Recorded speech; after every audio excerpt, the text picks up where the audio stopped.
much, Honorable Speaker. Honorable Speaker, I rise to second the special motion for the removal from office by impeachment of His Excellency Rigathi Gachagua, the Deputy President of the Republic of Kenya. Honorable Speaker, in opening, I would like to thank the Honorable Mutuse for the courage and valor in tabling and moving this motion. Honorable Speaker, in his address yesterday, the Deputy President called Parliament and this National Assembly a theater of the absurd, a house of ridicule, a house which processes trash. That's what he said about this Parliament. Honorable Speaker, just like the Deputy President, I'm a student of literature, having been taught by the late Wasamba Were and the late Professor Imbuga. In the definition, Honorable Speaker, of the theater of absurd, a theater of absurd is without plot, is directionless, is laced with stupidity, lacks thoughts, lacks coherence of ideas. It is irrational and logical. If you have read the book by Samuel Beckett, you will know that in that book called Waiting for Godot, that he actually said, this Parliament is as good as that literature. Honorable Speaker, I sit in this Parliament and many of you do that. Members, are we a theater of absurd? Members, are we directionless? Members, are we stupid? That's what the Deputy President characterized this Parliament, that we are stupid, we are directionless, and we are people who are very useless to this country. Honorable Speaker, a person of the stature of a Deputy President who can say such things about this chamber does not deserve to continue to become the Deputy President of the Republic.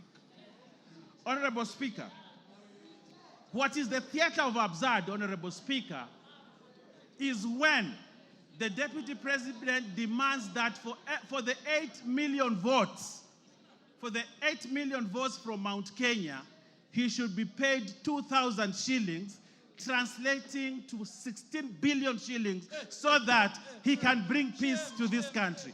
Honorable Speaker, that is the theater of absurd.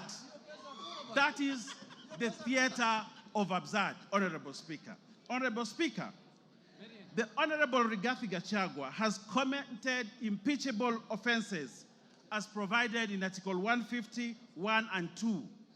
He has grossly violated the Constitution and has committed crimes under national and international law, as has been ably demonstrated by the mover of the motion.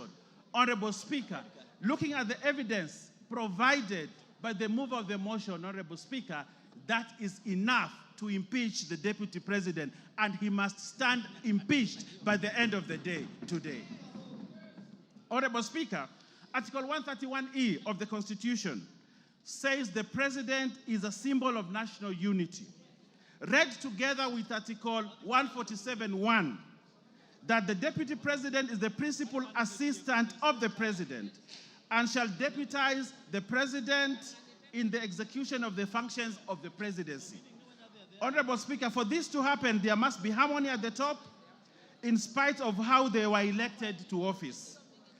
His shareholding utterances, and we saw the utterances on the TV here, as demonstrated by the mover, on the shareholding.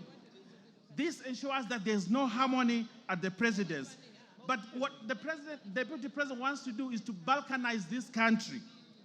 Balkanize the country where, like in George Orwell's Animal Farm, there are other people who are more equal than others. And as a parliament, we must refuse to buy into the theory of the Deputy President, Honorable Speaker. Honorable Speaker, the Deputy President has taken himself and wants to be a tribal king of the Murima, ready to break the country, sow seeds of disunity for his own political gain. And this chamber, today, by the end of the day, we must have no deputy president who wants to balkanize this country. Honorable Speaker, the office of the deputy president is a high office as established under Article 130. The authority of his office must be exercised within the provisions of Article 10(2), which anchors the principle of national unity as core. The holder of this office must exercise this article at the highest level ever. Honorable Speaker, as deputy president, he must be beyond reproach. Like Caesar's wife, Honorable Speaker, like Caesar's wife, he must be above any form of suspicion, beyond reproach. But Honorable Speaker, the utterances and the actions of the deputy president brings his reputation to disrepute because he has sown sort of disunity and he has taken a trajectory that is likely to bring balkanization of this country. For that, Honorable Speaker, we cannot continue to have a deputy president who cannot uphold the oath of his office, and therefore Rigathi Gachagua must go. Honorable Speaker, if you look at the story of Pompey, the wife of Julius Caesar, you realize that although she had been accused of sacrilege, but the court acquitted her.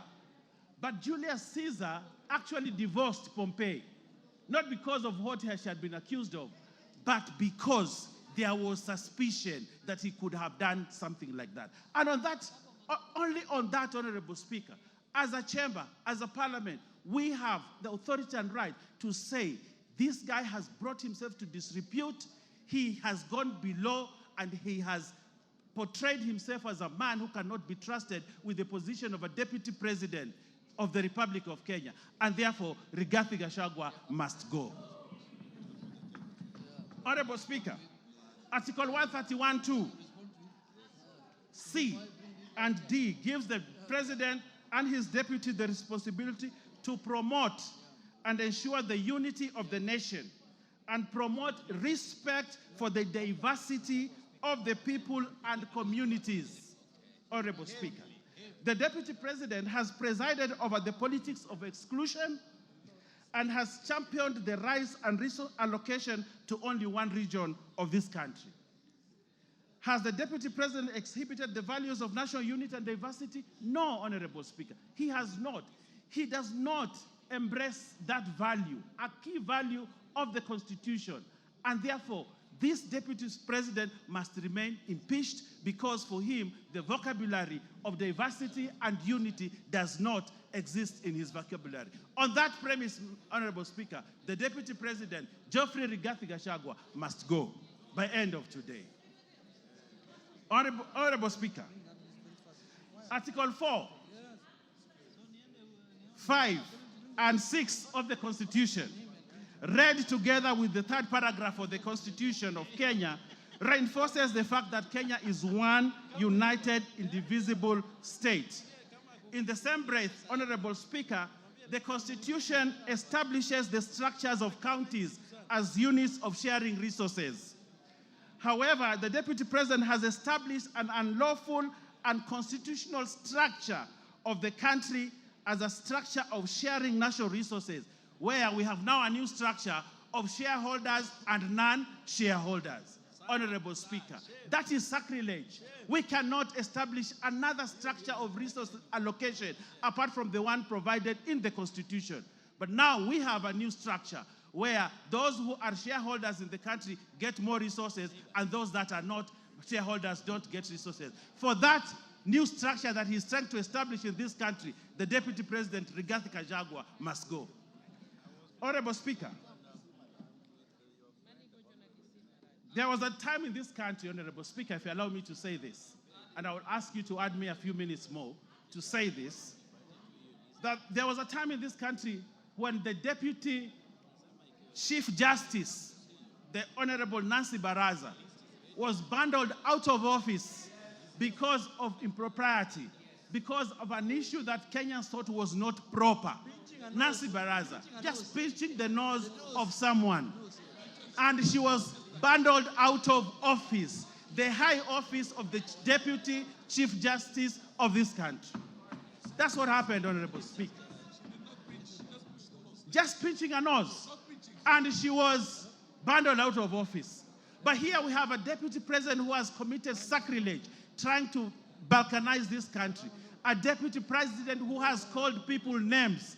A deputy president who has called a member of parliament a prostitute. A deputy president who has amassed wealth that cannot be accounted for. For that, Honorable Speaker, just like Nancy Baraza was bundled out of office, the deputy president must also be bundled out of office because of that impropriety. Honorable Speaker, we saw the mover has ably demonstrated to us how he took on a judge. But Honorable Speaker, it is not just a judge, it is a female judge, Honorable Speaker. Probably he attacked this judge because she was a woman, a lady judge. Where is the place of women judges or women in this country if we have a deputy president who has no respect for other female or lady leaders in this country? Honorable Speaker, for the abuse on a woman judge, a lady judge, the deputy president must go. Honorable Speaker, I know my time is running out, but I want to say this in closing. Honorable Speaker, I want to say this. When you ever face an impeachment motion, Honorable Speaker, you'd rather have a rich dead brother who you can shield yourself with. We saw what the deputy president tried to do yesterday. But I want to tell him that Kenyans are clever and they read through what he wanted to do yesterday. And they will not buy it. It does not sell. It won't be bought. We know who he is. We know.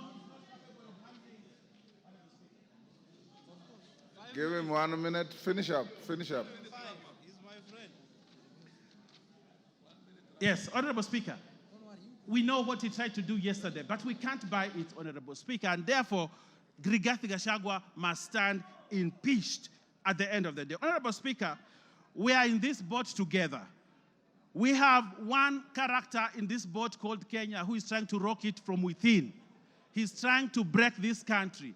In that event, Honorable Speaker, we have a duty, if we're in that boat, to remove this one person from this boat and toss him into the high seas so that everybody is safe. And that is the duty that we must do today. And I want to convince even those that still have doubts of whether this guy should continue. I want to convince them we are safer as Kenya without Rigathi Gachagua as deputy president of this country. We are safer as a country. The northeastern region is safer. The coast is safer. The Nyanza is safer. And all parts of Kenya are safer. Honorable Speaker, and Kenya is safer without Rigathi Gachagua as deputy president. Mr. Speaker, we do not want Rigathi Gachagua to resign. We want this house, which he has called the House Theatre of Absurd, Honorable Speaker, to impeach him so that he knows that he needs to respect institutions also.